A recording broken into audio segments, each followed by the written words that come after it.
യുവനടൻ അർജുൻ അശോകനാണ് ഈ ആഴ്ചയിൽ നമ്മുടെ അതിഥി. പുതുമകൾ നിറഞ്ഞ ശ്രദ്ധേയമായ നിരവധി കഥാപാത്രങ്ങൾ ചെയ്ത നടനാണ് അർജുൻ അശോകൻ. അൻപോട് കൺമണി എന്ന സിനിമയുടെ ഗൾഫ് റിലീസുമായി ബന്ധപ്പെട്ടാണ് അദ്ദേഹം ദുബായിലെത്തിയത്. ജയ്ഹിന്ദ് ടിവിയുടെ മിഡിൽ ഈസ്റ്റ് വീക്കുമായി അദ്ദേഹം മനസ്സ് തുറന്നപ്പോൾ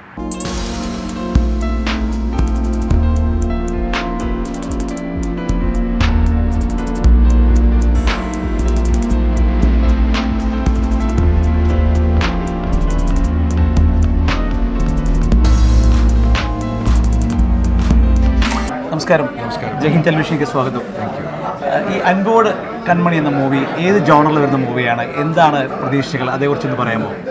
ഇതൊരു ലൈറ്റ് ഹാർട്ടഡ് ആയിട്ട് കണ്ട് ഒരു ഫാമിലിക്ക് വന്ന് പീസ്ഫുൾ ആയിട്ട് കണ്ടുപോകാൻ പറ്റിയ ഒരു ഫീൽ ഗുഡ് ലൈറ്റ് ഹാർട്ട് ചെറിയ പടമാണ്. ഇതിൽ വാഗ്ദാനങ്ങൾ തരാനായിട്ടൊന്നുമില്ല. ഒരു കപ്പിൾസ്, ഒരു ന്യൂലി വെഡഡ് കപ്പിൾ അല്ലെങ്കിൽ മാരിഡ് കപ്പിൾ അനുഭവിക്കുന്ന പ്രശ്നങ്ങൾ എന്തൊക്കെയാണ്.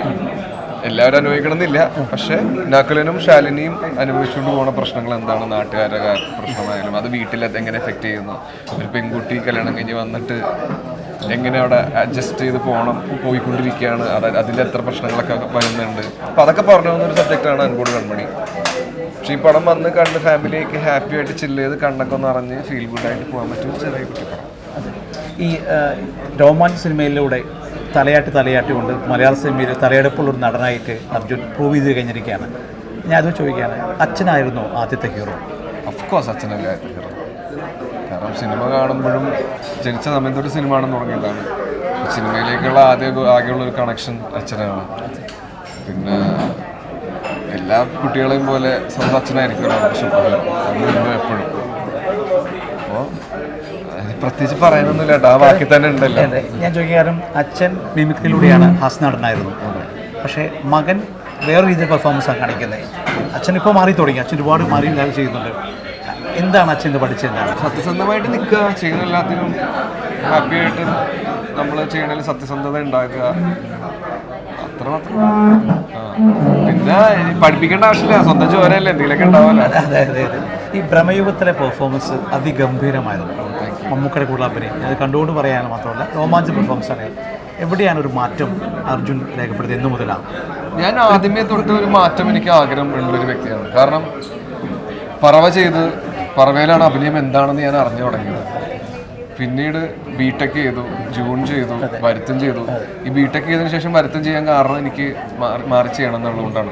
പക്ഷെ ഇവിടെ വന്ന പകുതി ആൾക്കാരും എൻ്റെ മൊത്തം പടമൊന്നും കാണാത്ത, ഞാൻ ഒരു കിളിപോയ ഒരാളായിട്ട് മാത്രമേ കണ്ടേക്കണം. ആനന്ദ് ശ്രീബാലൻ. അതില് വരുത്തലിലും നെഗറ്റീവാണ്, ബിടെക്കിലൊരു പാവത്താനാണ്, ജൂണിലൊരു പൈങ്കിളി ചെക്കനാണ്. അപ്പൊ ഇതൊന്നും കാണാണ്ട് വന്നിട്ട് എങ്ങനെ ചോദിക്കുമ്പോഴുള്ള പ്രശ്നമാണ്. എനിക്കൊന്നും പറയാനില്ല, എന്റെ പടം ആദ്യം കാണുന്നവരെ പറയാൻ പറ്റുള്ളൂ. ആദ്യമേ ടെൻഷനൊന്നുമില്ല, ഹാപ്പി ആയിട്ട് തന്നെ പോണേ. ഇപ്പൊ എനിക്ക് ഹീറോ അല്ലെങ്കിൽ ഞാൻ സൈഡ് റോൾ കളിച്ച് തന്നെ ഞാൻ ഇപ്പോഴും സപ്പോർട്ടിങ് ആക്ടർ റോൾ ചെയ്ത് പോകാറുണ്ട് ക്യാരക്ടേഴ്സ്. സൈജുവിന്റെ പടത്തിൽ ഞാൻ ഒരു സപ്പോർട്ടിങ് ക്യാരക്ടറായിട്ട് ചെയ്തിപ്പോൾ വെയിറ്റ് ചെയ്ത് ഇറങ്ങാനായിട്ട്.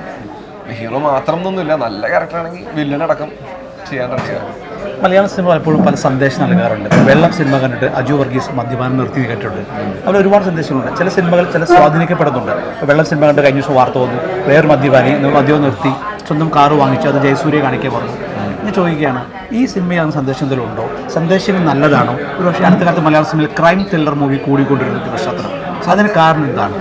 കാരണമല്ല, എന്താ വെച്ചാൽ എല്ലാവർക്കും ഓരോ ടൈം ഉണ്ടല്ലോ എല്ലാ പടങ്ങളും. ഇപ്പോൾ കോമഡി പടങ്ങൾ ഇറങ്ങിയ സമയത്ത് ഫുൾ കോമഡി പടങ്ങളൊക്കെ ആയിരിക്കും. ചിലപ്പോൾ അത് എനിക്ക് തോന്നുന്നത് ആ ഒരു ടൈം പീരീഡിൽ വന്ന് പോകുന്നതായിരിക്കും, ആക്സിഡന്റിലായിരിക്കും. പക്ഷെ നമ്മളങ്ങനെ പെർസ്പെക്റ്റീവ് കാണുമ്പോൾ പിന്നെ ഒരു പടം ചെയ്ത് ഹിറ്റായി കഴിയുമ്പോൾ നമുക്ക് ഒബ്വിയസ്ലി അതിൻ്റെ വേറൊരു തോട്ട് തലയിലുണ്ടെങ്കിൽ അതിൻ്റെ വേറെ പരിപാടി കാണിക്കാമെന്ന് നമുക്ക് ട്രൈ ചെയ്യാമല്ലോ.